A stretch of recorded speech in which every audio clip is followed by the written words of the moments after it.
여러분들 얼굴이 너무 못생겼어요. 체격도 아주 작아요. 그렇다고 해서 뭐 엄청나게 시험에서 좋은 성적을 거두지도 못해요. 이 사람은 과거 시험에 합격한 게 36살입니다. 기본적으로 옛날 전근대 시대의 남자들의 평균 수명이 40살이에요. 40살인데 36살에 과거에 급제했다. 어이구, 그럼 뭐 평균 수명을 계산한다면 거의 돌아가시기 직전에 겨우겨우 과거에 합격했네요. 그러니까 어찌 보자면 제가 지금 이야기한 이 사람은 평균 이하 라고 우리가 일반적으로 인식할 수 있겠죠. 그럼 여기서 선택을 해야 되는 거예요. 나는 얼굴도 못생겼고 체격도 작고 그렇게 머리도 뛰어나지 않아. 그럼 어떻게 할 거냐고. 나는 뭐 별 볼 일 없는 사람인 것 같아. 나는 이래도 안 되는 것 같아. 나는 뭐 능력도 없는 것 같아. 난 여기까지인 것 같아. 라고 선택할 수도 있겠죠. 그러나 제가 이야기할 이 사람은 그런 선택을 하지 않았습니다. 비록 그런 어떤 평가가 있다 할지라도 자기가 맡은 일에 대해서 최선을 다하면서 하루하루 정성껏 살아간 사람. 그의 진가가 드러난 시점은 나이 60대가 되어서야입니다. 와우, 얼마나 긴 시간입니까? 바로 그 사람. 그 사람이 바로 고려를 구한 고려의 영웅 강감찬입니다.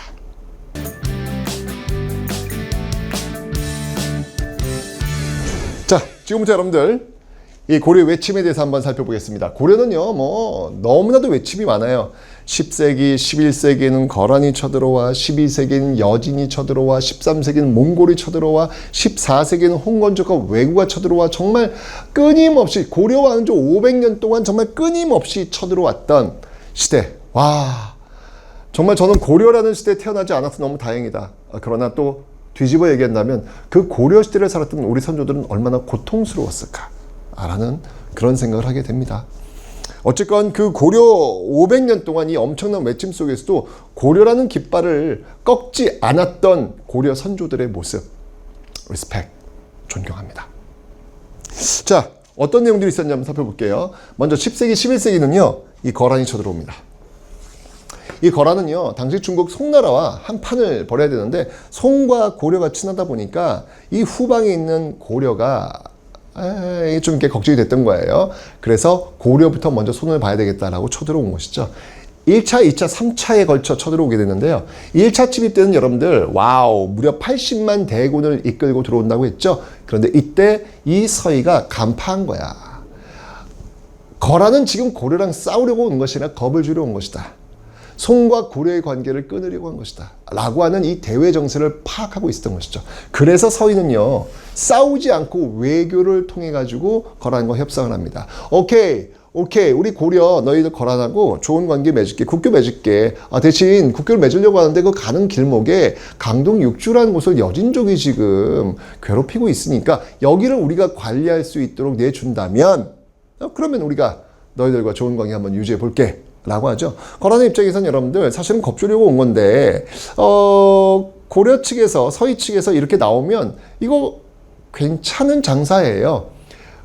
송과 싸워야 되는데 그 강동육주라는 그 작은 지역, 거란의 입장에서 본다면 작은 지역을 주고 빨리 고려와의 관계를 정상화시킬 수 있다면 이거 남는 장사거든요.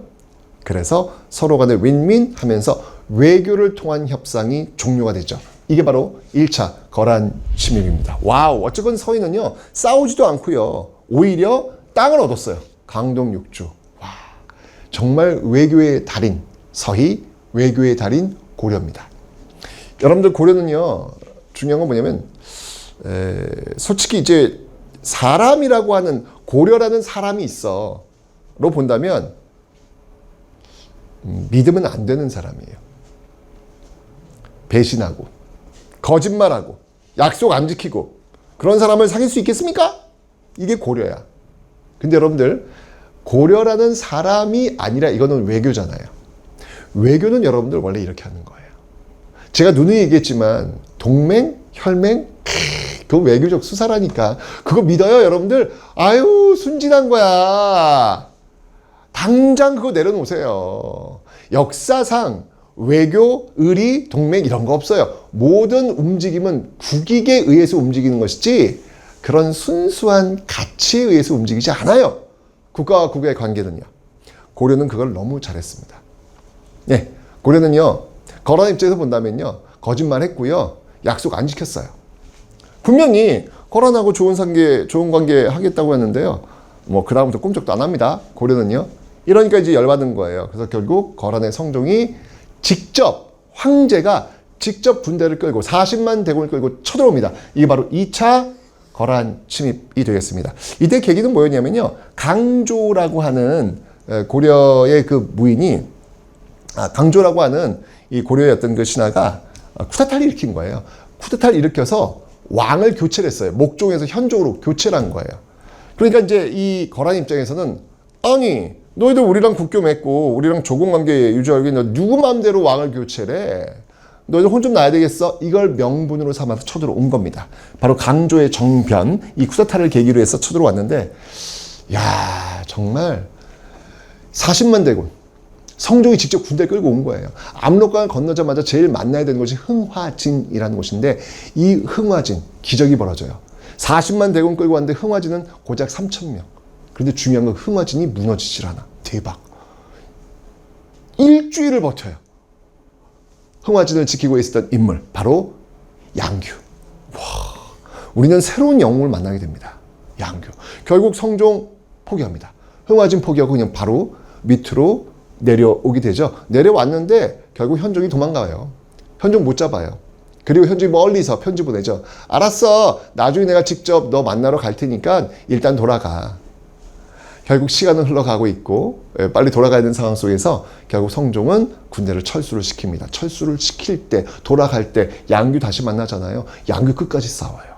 기록에 의하면 양규는 온몸에 화살을 맞고 마치 고슴도치처럼 죽었다. 정말 이런 분이 계십니다, 여러분들. 이런 분이 계십니다. 우리가 양규를 기억해야 되는 이유입니다. 자, 그런데 중요한 건 뭐냐면 고려는 또 약속을 안 지켜요. 분명히 현종이 아니 거란 성종 만나러 온다며 안 가. 네, 늘 이런 식이야 고려는. 결국 성종 열받았죠. 다시 10만 기병을 모아서 쳐들어가게 합니다. 이게 바로 거란의 3차 침입. 자, 이제는 한판 승부를 해야 되는 상황이었습니다. 바로 귀주에서 강감찬을 만나게 됩니다. 여러분 강감찬은요 36살의 과거에 급제해가지고도 기록이 안 나와요. 강감찬이 기록이 안 나와요. 안 나오다가 바로 요때 거란 침입 때 비로소 등장하는 인물이야. 그런데 중요한 건 뭐냐면 대단한 인물이라는 거예요. 진짜 이 강감찬의 활약을 보면요 전술과 전략이 뛰어나요.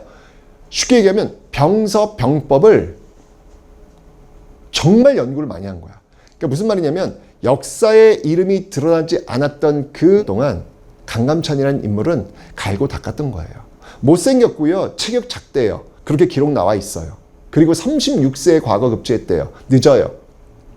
근데 중요한 건 뭐냐면 그런 어떤 외적 환경이 아니라 스스로 준비했다는 거예요. 그 준비했으니까 바로 이 한 방을 보여줘야 되는 순간에 모든 걸 다 펼쳐 보일 수 있게 된 것이죠.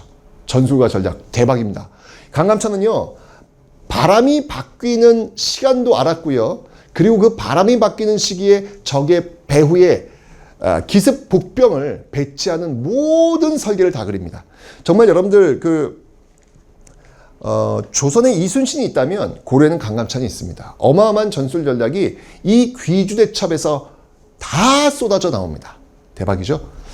자, 그러면서 결국 귀주대첩에 참여했던 거란군 10만이 돌아왔지만 귀주에서 돌아간 인물은 수천에 불과했다. 완벽한 승리를 거두면서 결국 강감찬은 더 이상 거란이 고려를 넘보지 못할 정도로 압도적 승리를 거두게 되는 것이죠. 준비되어 있었던 겁니다. 준비되어 있었기 때문에 기회가 왔을 때 제대로 보여줬던 것이죠. 결국 거란은 결국 고려를 무너뜨리지 못합니다. 이러면서 송, 거란, 고려 이 삼국이 정립되는 그런 모습들로 100여 년 동안 평화로운 시기가 오게 되었던 것이죠. 자, 그런데 12세기가 되면서 이번에는요, 여진이 쳐들어옵니다. 여진은요, 사실은 이제 그 압록강 그 위쪽에 그냥 있었던 그 작은 부족들인데, 맨 처음에는 이제 자꾸 이 국경을 넘어오니까 이번엔 윤관이에요, 여러분들. 인물들 기억하세요. 거란 때는 서희, 양규, 그리고 강감찬. 이 윤관이 기병이잖아요. 말 타고 들어오잖아요. 그러니까 우리도 기병이 필요하다라고 해가지고 별무반이라는 것을 건의해서 만듭니다. 별무반은 기병 중심이에요. 예, 그래서 여진 아주 혼내줍니다. 혼내줘가지고 동북 구성을 확보해요. 와우. 서희가 강동 6주를 확보했는데 윤관은 동북 구성을 또 확보해. 대단합니다. 그죠, 여러분들? 뭐 물론 이제 관리에 어려움이 있었기 때문에 돌려주긴 했지만 어쨌건 초창기엔 이랬어요. 그런데 여러분 아시겠지만 여진족이 점점 성장하면서 결국 금나라를 세웠고 결국은 4대를 요구했고 그 4대를 수용하자는 사람들이 이자겸이었고 김부식이었고 그에 반대했던 게 바로 묘청의 석영천도 운동이 나오게 된 배경. 이해가 되셨죠? 오케이. 자, 그리고 나서 여러분들 13세기에는요 이제 몽골이 쳐들어옵니다. 몽골은 정말 징기스칸의 어떤 그 부대 아니겠습니까? 네. 몽골이 쳐들어왔을 때 정말 피해가 막심했죠. 뭐 이거 다 태워버려 그냥. 예, 사실은 거란족 쳐들어왔을 때 부처님의 힘을 빌어 막겠다라고 해서 초조 대장경을 만들었었거든요. 근데 그게 다 불타버려요. 불타버리니까 몽골 쳐들어왔을 때 다시 만들죠. 그게 바로 제조, 다시 만들었다. 제조 대장경, 일명 8만 대장경이라고 합니다. 그리고 몽골 쳐들어왔을 때 몽골이 또 황룡사 9층 목탑 불태워버리잖아요. 신라 선덕여왕 때 만들었던 건데, 그죠? 어쨌건 중요한 건 뭐냐면 이 짐승같이 야만적인 이 몽골의 침략, 여기 왔어가지고 고려인들을 싸웠다는 얘기예요. 최씨 무신정권, 바로 정방, 그 정방을 만들었던 최후 있지 않습니까? 추초원의 아들. 이 최후는요, 강화도로 천도에서 결사항전을 다짐합니다. 강화도는 여러분들 이렇게 들어가 버리면요, 거기 그 사이에 육지와의 어떤 그 거리 속에서 물살이 엄청 빨라요. 그러니까 이 몽골은 말 타는 민족이잖아요. 그러니까 수초는 약하다는 얘기죠. 그걸 활용한 거예요. 그래서 강화도에서 끝까지 나오지 않고 싸웁니다. 그 과정 속에서 육지에서는요, 김윤후라는 인물이 용인 처인성, 이 처인성에서 살리타, 네, 몽골 장수죠. 살리타 화살을 쏴서 죽입니다. 와우. 그래서 돌아가요. 네. 그리고 다시 한번 충주성에서 또 나타나가지고요. 이때 막 그 노비 문서 다 불태워요. 이기면 이거 다 불태우겠다. 맞서 싸우자. 그럼 공을 세워주겠다. 이러면서 다 똘똘 뭉쳐가지고요. 또 몽골을 물리칩니다. 와, 어떻게 이게 대단하죠, 이거? 그리고 끝까지 결사항전을 외쳤던 삼별초. 삼별초는 진도에서 제주도. 그러니까 강화도에서 진도에서 제주도로 이동하면서 끝까지 싸우는 그런 모습들을 보이게 되는 거예요. 바로 이런 항전이 있었기 때문에 몽골도 오우 뭐야 얘네들. 야 너희들 그 고려 풍습 인정해 줄 테니까 인정해 주는 조건으로 항복해 라고 해서 결국 고려의 깃발을 꺾지 않은 상태에서 결국 강화를 맺게 되는 것이죠. 뭐 하지만 그런 과정 속에서 원간섭기 있었다. 쌍성총관부 내줬고 그리고 정동행성 이문소 내정간섭 됐고 정방 통해가지고 내정간섭 그리고 뭐 권문세족들이 성장했다 뭐 이런 얘기 했잖아요. 그걸 이제 쓸어버렸던 게 이제 국민왕의 개혁이라고 설명드렸습니다. 오케이. 자, 몽골과 어떤 그 항쟁인데 이제 이것도 무너지기 시작합니다. 원나라도 이제 흔들리는 거예요. 자, 그러면서 이제 14세기로 들었습니다. 이제 원나라가 이제 무너지니까 당시에 그 원이 통제가 안 되면서 홍건적이 막 일어나요. 북쪽에선 이제 홍건적들이 통제가 안 된 상태에서 우리한테 막 넘어와가지고 막 난리를 피는 거예요. 그리고 외구, 일본에서 외구가 넘어오고요. 홍건적과 외구가 이 14세기에 정말 고려를 괴롭힙니다. 바로 이 홍건적과 외구를 때려잡으면서 스타가되는 사람이 있어요. 특히 홍건적이 여러분들 압록강을 넘어와가지고 어디까지 하면 개경을 함락시켜요. 그래서 그 개경을 함락해가지고 정말 뭐 상상도 할 수 없는 만행을 저지릅니다. 막 사람을 막 잘라서 구워 먹었다 뭐 이런 기록들이 나올 정도로 정말 개경이 초토화되죠. 그런데 그때 나발 소리가 불리면서 어느 군대가 등장을 해요. 그리고 그 군대가 그 개경에 들어온 홍건적들을 초토화시킵니다. 그리고 이 개경을 다시 찾아옵니다. 와, 개경 고려인들의 슈퍼스타가 등장하는 순간이었죠. 그 나발소리를 불며 군대를 끌고 온 사람, 그 사람이 바로 이성계입니다. 이러면서 이제 슈퍼스타 이성계가 등장한 거예요. 그들을 우리는 신흥 무인 세력이라고 합니다. 자, 이러면서 이 최영, 끝까지 고려를 지키려고 했던 이 최영과 바로 새로운 세상을 만들어 보려고 했던 그 이성계, 둘이 함께 이 홍건조가 왜구를 물리쳤는데 결국 나중에는 이성계에 의해서 최영은 제거가 되죠. 그 이성계가 위화도에서 이 원래 요동정벌, 최영의 명예에 의해서 요동정벌을 갔는데 이성계가 이걸 거부한단 말이에요.